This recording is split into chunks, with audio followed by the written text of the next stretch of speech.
So how could we design psychological safety that actually includes everyone? What does it look like in practice to design for the outsider in the room? 1. Slow the room down deliberately. Structure approaches like writing ideas before speaking, taking time turns, inviting specific input from those who haven't spoken. Reduce the advantage held by people who are most fluent in the room's dominant communication style. This is not about making meetings longer, it's about making them more honest. 2.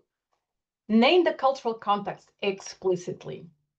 When a team acknowledges that communication norms vary, that silence is not disengagement, that directness means different things to different people, or that the way someone phrases a challenge is not a signal of their commitment, then it creates permission to contribute differently.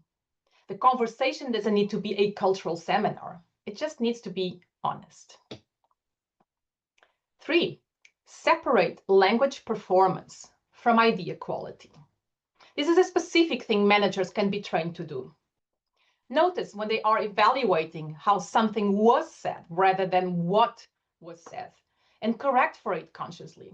Non-native speakers are routinely underestimated when accent, phrasing, or grammatical imprecision creates an impression of less intellectual rigor. That impression is almost always wrong, and acting on it is expensive. Then, invest in belonging and not just inclusion. Inclusion is structural. It is about access and representation. Belonging is the felt experience, the sense that you are genuinely welcome, that your way of being in the room is not a problem to be managed. The two are not the same. And treating them as interchangeable is where a lot of well-intentioned diversity work falls short. McKinsey's, Deloitte, and Edmondson's own work all point in the same direction. Cognitive diversity, cultural range, and varied professional backgrounds drive better decisions, more creative solutions, and stronger outcomes.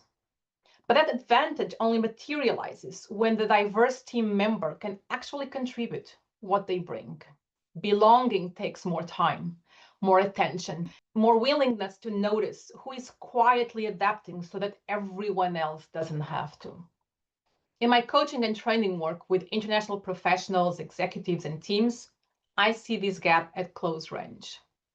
I work with people who have built formidable self-reliance over years of quietly navigating rooms that weren't built for them.